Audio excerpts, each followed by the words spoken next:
What if I was to tell you that there's a possibility that Christians and neo-pagans might not be too far off on what they believe?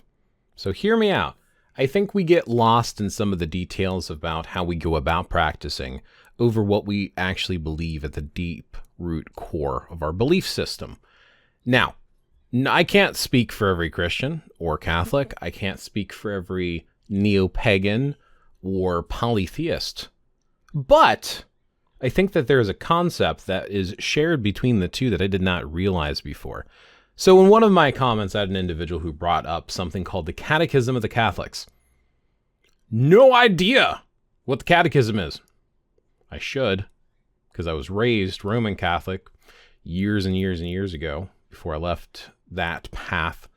Probably about 30 or more years ago, maybe a little bit less than 30, but probably about 30 years ago or so, in the 90s. And I was thinking, I'm like, okay, so let me look up this catechism, because they made this reference to Catechism 370. So there's this online version of the catechism. News to me. And there's this section here called 370, which I'm going to highlight over here or move my mouse around. And it says, check this out. In no way is God in man's image. He is neither man nor woman. God is pure spirit, in which there is no place for the difference between the sexes. But the respective perfections of man and woman reflect something of the infinite perfection of God, those of a mother and those of a father and husband. Yeah, let that sink in for just a minute.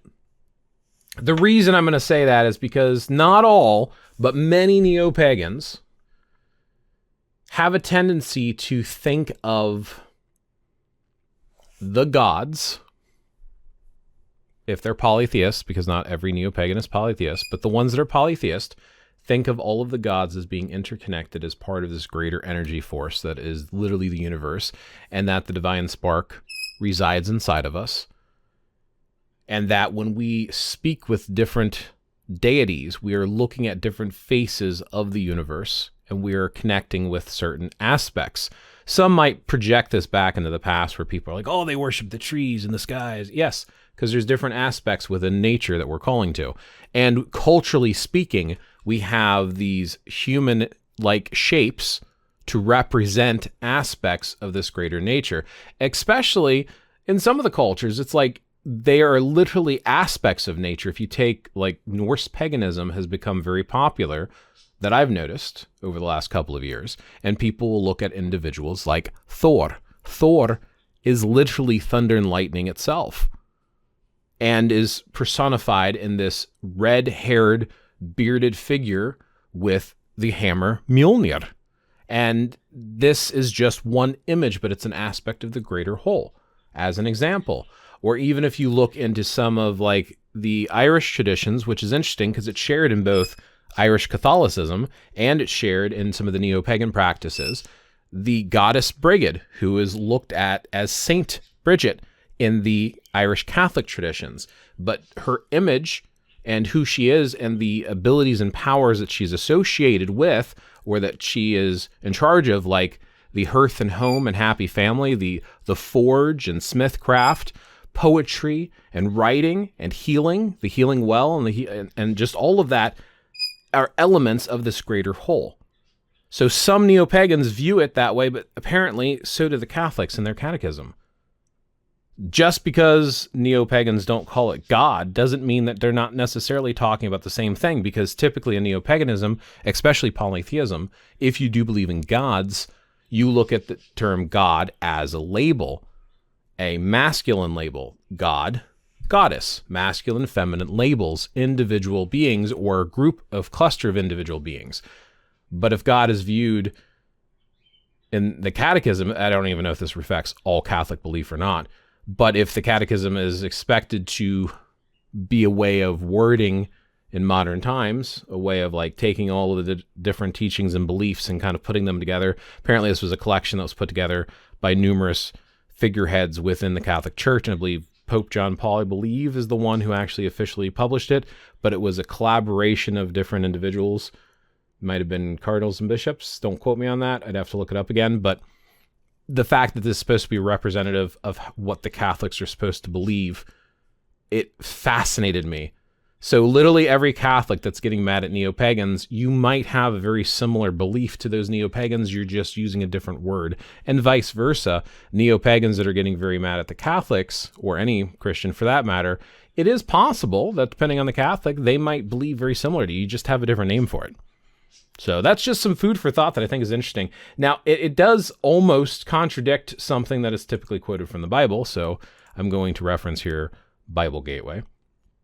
And I'm going to look up what is Genesis, English Standard Version. So there's a whole bunch of different versions of the Bible you can hit from this drop down, which is interesting. And I'm going to look at 126. So in 126 here it says, "Then God said, let us," we'll talk about the us in future videos if you're interested, because I am not a biblical scholar, "let us make man in our image, our likeness, after our likeness, and let them have dominion over the fish of the sea, over the birds of the heavens, and over the livestock, and over all the earth, and over every creeping thing that creeps on the earth." So God created man in his own image, in the image of God. So he created him, male and female, he created them. So there's a couple things to consider here. Like, first and foremost, the fact that it's bringing this thing up and it's talking about it, that God created in his own image. But if we go back here to the Catechism, in no way is God in man's image. And maybe it's like a theoretical thing, right? Just because if you look at the Christian viewpoint, let's pretend it's right for the sake of this argument and not debate over it. Let's pretend they're completely right. And there is a God, which is apparently this great force and spirit, which is not man or woman, and it creates mankind in its image. That doesn't necessarily mean that God is the image of man. It's just that man is the image of God, which it also kind of says here. In a way, it kind of says that here in the fact that it's saying that the respective perfections of man and woman reflect something of the infinite perfection of God. So there's like a spark in there, which is probably why we're so diverse and different, depending on how old we are, where we live, how we grew up, how we take care of our bodies, our DNA. It's all slightly different because it's all a small, subtle reflection. I would almost equate this to a sculptor sculpting something to look like a human. It's not going to be a human. It's going to be out of that material. It's going to be different. It's going to be shaped. So it's not going to be identical. It's going to be, in a way, a reflection of it. And maybe that's similar. We're a reflection of whatever, in this case, God is, or if you have a different name for it, that's fine too.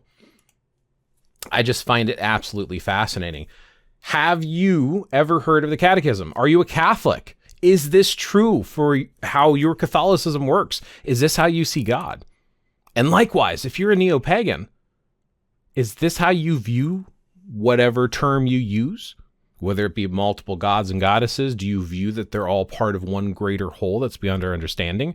Or maybe you believe in like the great spirit, the great architect, the creator, the divine, divinity. Maybe you have a different word for it, but if you change the word God in this statement to whatever word you use, does that match with your own beliefs? I just think it's fascinating. I think we can look at stuff like this to pull each other together. And if you don't agree, that's fine. You don't have to. You also don't have to share your thoughts if you don't want to, but it's fine to disagree. I just don't think it's worth fighting over. Anyway, that's my vlog and a couple thoughts for the day. Thanks for watching as always. Thanks for hanging out, and I will catch you in the next one.